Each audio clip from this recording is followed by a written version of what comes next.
बिस्मिल्लाहिर्रहमानिर्रहीम। नाज़रीन, इस्लामाबाद से अहम ख़बर ये आ रही हैं कि डीसी को भी तौहीन अदालत का मरतकब करार दिया और साथ ही सज़ा भी मुअत्तल हो गई है। वो क्या तफ़सीलात है?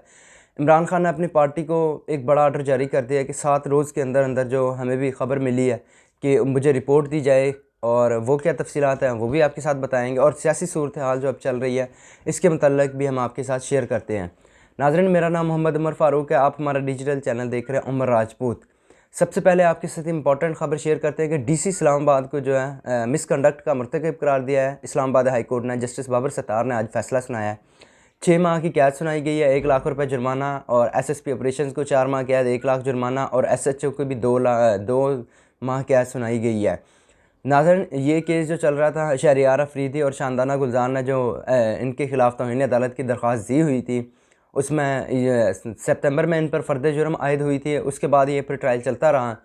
8 फरवरी तक जस्टिस बाबर सत्तार फ़ैसला देने के मूड में थे। फ़ैसला हो सकता था 8 फरवरी से पहले, लेकिन जो उनके वकील थे उन्होंने सदा की कि वो डिस्ट्रिक्ट रिटर्निंग ऑफिसर है, इसलिए केस जो है 8 फरवरी के बाद रखा जाए।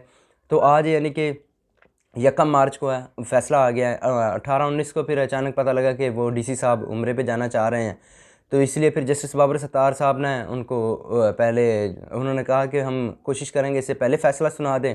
और फिर जब वो एक अदालत में पेश ना हुए गुज़िश्ता हफ़्ते, तो फिर अदालत ने उनको दूसरा शोकाज़ नोटिस जारी किया। दूसरा शोकाज़ नोटिस जारी करने के बाद फिर अब वो वापस भी ले लिया था बाद में। और ये इनके ख़िलाफ़ नाज़रीन जो केस की सज़ा थी, अब अदालत ने 1 माह तक तो सज़ा मुअत्तल कर दी है कि 1 माह तक अगर आपको रिलीफ़ नहीं मिला तो फिर इनको 6 माह जो है अडयाला जेल में रखा जाएगा। ये 1 माह तक अभी तक फ़ैसला जो है मुअत्तल किया गया है, क्योंकि उन्होंने पहले भी अपीलें दायर की हुई हैं। इस्लामाबाद के डिवीज़नल बेंच 2 रुकनी बेंच जो सुन रहा है, जो चीफ़ जस्टिस आमिर फ़ारूक साहब की सरबराही में, बज़ाहिर मुमकिन नहीं नज़र आ रहा कि इनको कहीं से रिलीफ़ मिले, क्योंकि जस्टिस बाबर सत्तार ने बड़ा मतलब केस को लेके चले हैं और मुकम्मल जो इंसाफ़ के जिस तरह कहते हैं ना पहलू है, तमाम उनको मौक़े फ़राहम किए हैं। फिर जो 3 एमपीओज़ के ऑर्डर जारी करते थे बार बार, तो इस वजह से उनको जो है आज सज़ा हो गई है। और अब वो ज़ाहिर सी बात उनका करियर ख़त्म हो गया, क्योंकि जिस सरकारी अहदेदार के साथ कोई अदालती फ़ैसला या उनको सज़ा मिली हुई होगी, तो फिर उनको कहाँ जॉब मिलेगी। तो ये होती है, फिर ऐसे ही होता है कि जब आप अदालतों को ना मानें और अपने आप को कुछ समझने लग जाएं, तो फिर इसी तरह ही होता है। ये चीज़ें होती हैं फिर आपके साथ।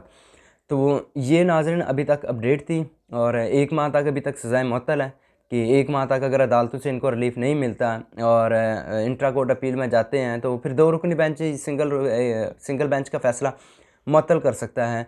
लेकिन कम सज़ा है, इस वजह से जो है उनको ये रिलीफ़ मिला है कि 1 माह तक इनकी सज़ा मुअत्तल है। अगर इनको अदालतों से कहीं से रिलीफ़ नहीं मिलता, तो फिर ये इनको गिरफ़्तार करके 6 माह अडयाला जेल में रखा जाएगा। नाज़रीन, ये बहुत बड़ा फ़ैसला है, कोई छोटी बात नहीं है, क्योंकि गुज़िश्ता 1 डेढ़ 2 साल के दरमियान जितनी कोई कानून की खिलाफ वर्जियाँ हुई हैं, उनमें ये पहले है। ब्यूरोक्रेट है जो डीसी इस्लामाबाद, जो अब साबिक़ ही होंगे क्योंकि वो तो ख़त्म हो गए हैं डीसी, उनको सज़ा हुई है। और अडयाला जेल से रात गए अहम ख़बरें ये आई हैं कि जो इमरान खान ने अपनी पार्टी को कहा है कि सुप्रीम कोर्ट के अंदर 7 रोज़ के अंदर जो है अपने पूरे एविडेंस के साथ जो है सुप्रीम कोर्ट में दरख्वास्त दायर की जाए, और चीफ़ जस्टिस काज़ी फ़ाइज़ ईसा साहब को इस बेंच का नाम उनको जो है इस बेंच पर एतराज़ करना चाहिए अगर काज़ी फ़ाइज़ ईसा साहब सुने। और ये नाज़रीन रात की इम्पोर्टेंट अपडेट है। उन्होंने कहा कि इंटरनेशनल मीडिया को भी भेजनी पड़े, और जहाँ जहाँ ये आवाज़ उठाई जा रही है, इंटरनेशनल मीडिया उठा रहा है, तो उनके खिलाफ उनको जो है मुकम्मल एविडेंस के साथ ये फॉर्म 45 और वीडियोस, ये टोटल डाटा इकट्ठा करके उनको भी भेजा जाए। और ये उन्होंने रात गए बहुत बड़ा ऑर्डर दिया है, और उनका कहना था कि हम इसको जो है सुप्रीम कोर्ट के अंदर अंदर 1 हफ़्ते के अंदर दायर किया जाए। और ये रात सदीक जान साहब ने रिपोर्ट किया है, और वो भी काफ़ी सीनियर सहाफ़ी भी हैं और कोर्ट रिपोर्टर भी हैं, और उन्होंने भी इस चीज़ को रिपोर्ट किया है। तो ये इमरान खान की तरफ से अपनी पार्टी को एक बड़ा हुक्म है, और लीगल टीम को भी। कल जो कौमी असम्बली का अहवाल था, वो तो आपने देखा कि पीटीआई ने खूब और अच्छा खासा जो वहाँ एहतजाज किया और शोर शराबा रहा। आज डिप्टी स्पीकर और स्पीकर असम्बली का इंतखाब होगा, फिर 3 मार्च यानी कि इतवार वाले दिन जो है वज़ीर आज़म का इंतखाब किया जाएगा और वज़ीर आज़म का इंतखाब होगा। मौलाना फजलुर रहमान साहब के पास रात भी गए हैं, जो और पहले भी गए थे, अलीम खान साहब, सरदार अयाज सादिक, ख्वाजा साद रफ़ीक साहब। ये सारे गए थे लेकिन वो नहीं माने, रात भी गए हैं लेकिन अभी तक इत्तलात है कि उन्होंने इनकार कर दिया, वो नहीं मान रहे हैं अभी तक। तो ये नाज़रीन अभी तक सियासी सूरत हाल है। और जो हम आपके साथ मज़ीद अपडेट्स वो ना वो एक शाम को वीडियो के साथ शेयर करेंगे कि जो आने वाले अब दिनों में क्या कहानी होने जा रही है। MQM जो है वो उनको वजारतें नहीं मिल रही हैं, वो भी पीछे हट रहे हैं और उनका भी प्लान है कि वो जाके इधर अपोजिशन में बैठेंगे।